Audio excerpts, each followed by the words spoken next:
How proud are you of your daughter right now? Incredibly proud. Yeah. She's a special young girl. She always has been.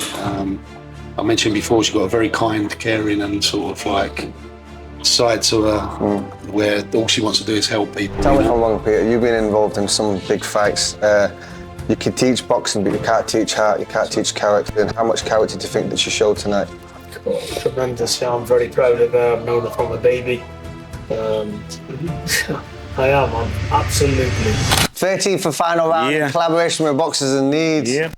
I've lost some calories tonight. I was watching some of them fights. So there were some action-packed fights in there. First, I'm going to start off with Daddy. How proud are you of your daughter right now? Yeah, incredibly proud. Yeah. She's a special young girl. She always has been. I mentioned before, she's got a very kind, caring, and sort of like side to her where all she wants to do is help people, you know. But she's also got that little warrior inside of her, like, and she's got a fierce little side to her when she needs it, you know. You very rarely see it, but I think tonight you see her go into the trenches, and she had to show it. She'll definitely say it wasn't her best performance when she sits down and watches it. She's a perfectionist. She's a perfectionist, yeah. And it was hard really because, you know, that girl.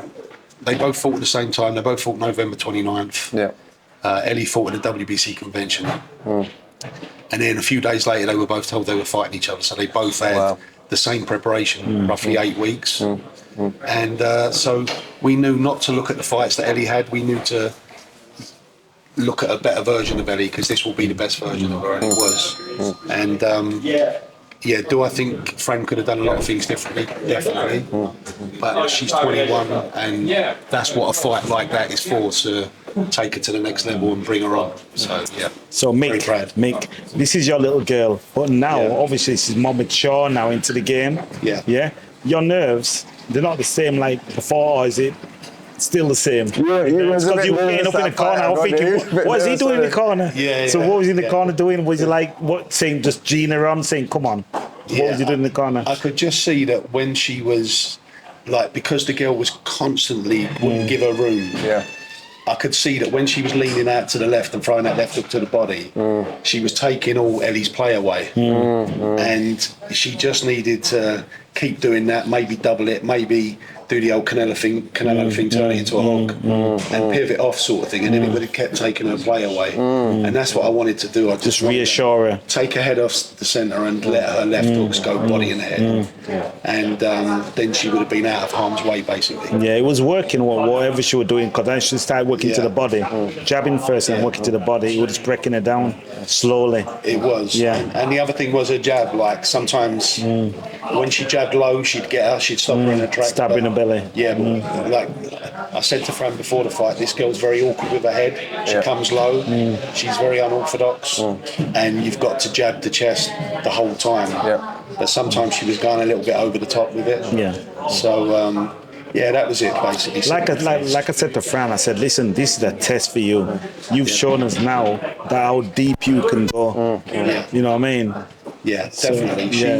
She's there's more in the tank than that. She, like, now she's done that, you'll see, like, better. Yeah, she will go through that back to front, and she will become. She'll get obsessed with it, and then you'll see a new version. So you can't watch Coronation Street, then you'd be watching boxing. No, definitely not. I was going to ask Peter actually. Yeah. Peter was watching it as well. Tell me if I'm wrong, Peter. You've been involved in some big fights. You can teach boxing, but you can't teach heart. You can't teach character. And how much character do you think that she showed tonight? Tremendous. Yeah, I'm very proud of her. I've known her from a baby. I am. I'm absolutely ecstatic. You know, I'm over the moon for her, but I'm all over the moon for Mick. Yeah. You know, because listen, he's been in this sport forever, and what a cherry on the cake for Mick in his career as well. That not only is he producing good fighters, he's got a world champion in his daughters. It doesn't get any better than this. You know, so yeah, I'm very, very happy. proud of little Fran and proud of Mick, all of his family, and it goes without saying it's a big win. It's a massive win for us because it's personal to us. It's personal to me. So I'm over the moon with it, to be honest with you. But I'll tell you what, I've got to give that Ellie all the credit in the world. What a warrior she was, and she was good on the inside. She kept him coming, didn't she? Listen, there was no surrender with her. Proper little warrior. So, when you've got good fighters, and it's a nip and tuck fight, because that was a 50-50 fight. That it could have went either way. But looking at it, I thought Fran was landing the cleaner punches. Yeah. Especially from the outside, the double hook, the body shots was landing well. The jab was better. So the more quality shots was coming from Fran. I think the busier work was coming from Ellie on the inside, and I think that's where little Fran can improve on the inside with short shots. But apart from that, I think the score and the decision was correct. It was close. But what a way to win a title, because you're fighting the best in your division, and it's. I thought it was brilliant. I think it's a brilliant night for boxer. There's been some cracking fights on. Gradus Kraus is a monster. He's going to light up the light heavyweight division. So I can't disagree with you, mate. I can't disagree with you, mate. But young Fran, was a terrific main event. She's good, isn't she? Yeah, well, both of them are enjoying themselves. Both of them, Gladys and your daughter, they're enjoying themselves. They're enjoying what they're doing. I got told You off. can tell. You can tell. I kept getting told off tonight. Because I was shouting for Fran and I was shouting for Gladys. And the press officer said, "You're on media and not allowed to shout." I said, "I can't sit here quiet, mate. You just have to put up with it. I'm emotionally involved, you know what I mean? I can't just go like that, you know what I mean?" But listen, she's come through a very, very hard fight. But Fran she's got a phenomenal future. And she will look at that and lift the game again. Yeah, she will. So we're only going to say, these are the type of fights that these young fighters need. Because they're only going to get better from difficult fights like this.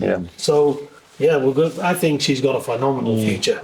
I think we've definitely got a star in the making. Boxing, for sure.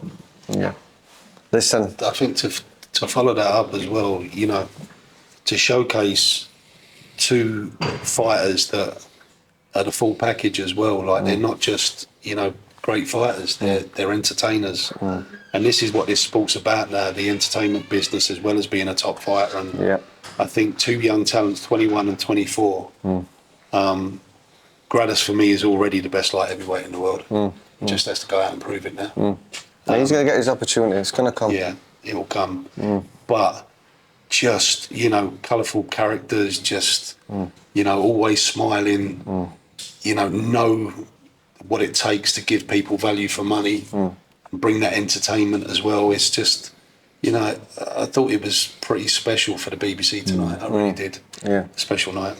King and Queen of ring walks. Who stood out? Yeah, King and Queen of ring walks. Definitely. Ring walks, they are. Yeah. Oh, they're both on the same card. The fans are good, crazy. Good entertainment. Listen, my old trainer, Brendan Ingle, would have loved them. Brendan would have loved them. Oh yeah, he would have. Sure. He'd have been right up your street, you know what I mean? God rest his soul, what a great man he was. Yeah, absolutely. Yeah. Have you seen the movie yet?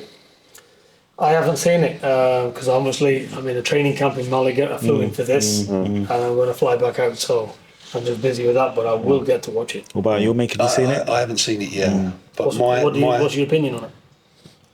I don't like It's it. upsetting. I didn't like it because I was in the gym when it all unfolded. I seen all how it was and it didn't portray how I remember it, and I just think it left more Naz and Brendan in a bad light. They didn't really show any what's the word I'm looking for.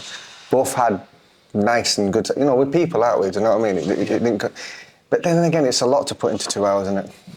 It needs more than 2 hours. Do you know what I mean? Yeah. But I'd be interested. Once you've watched it, we'll talk about it. I'd be interested to know your opinion. I don't need to say anything. I knew Brendan from being 9 years of age. If I first walked into the gym, I'd be about 8 or 9. And the way he was, and the man I knew, he had as much time for nobody, just to beginner than a world champion. It's just He had truth. the same. Yeah, it's the the thing truth. is with him as well. Look how many hundreds of fighters walked for that gym who didn't make it. And you know what I used to say to him? I'd say, putting all your time in, what happens when they don't make it? He said, listen, I've won because I've got them at a crime and they're off the street and they've got a purpose in their life.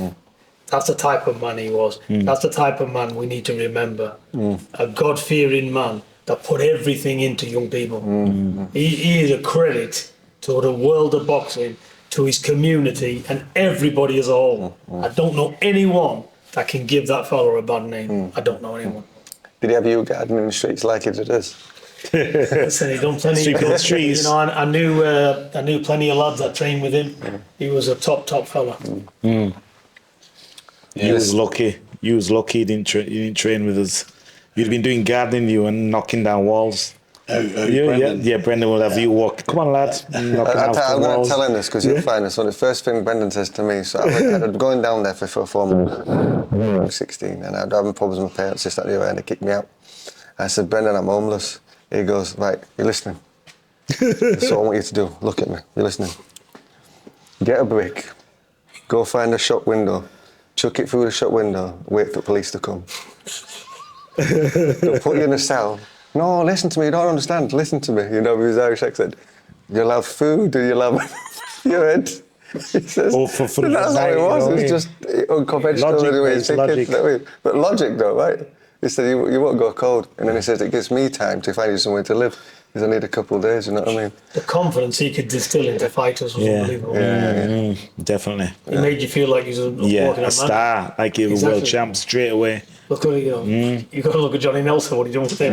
Anybody else would have walked off. He helped me a lot as well. Yeah. He's helped us all of us, man.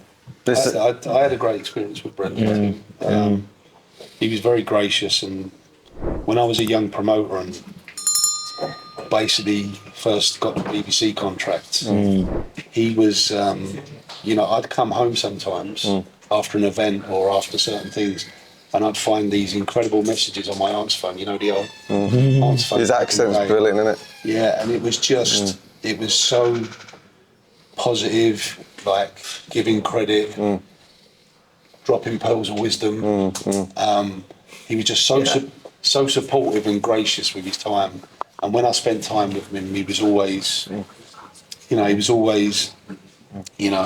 saying what he felt could be done better or complimenting on what has been done. And years later, I think it was a show I promoted in Sheffield. I think it was a Kid Galahad show. I took Michael to, my son Michael, he was young at the time. I took him to the gym the next day. And Brendan put him in a class with all the other boys. And you have him singing. Yeah, he had him singing. He stood in the corner and Michael weren't used to it. And he said, right, I want you to let them know who you are, why you're here, what you're doing, and I want you to sing this song. And Did you do it? Red and yellow and He's had us all. Did he shadowbox to it as well? shadowbox to it, and he done a forward roll into it. He's done his passing test, mate. And it's one of them things that why haven't I got that on video? You know, I look back. But Michael was like, when he was younger, he was like, oh, Dad, can't we go back to that gym often, you know? Wow. Something special, wasn't there? It was powerful. What Brendan did for him that day was brilliant. But as I say, like, as a young promoter back in the day, he was very supportive and gracious with his time. Yeah, I know. And I've got great memories of Brendan.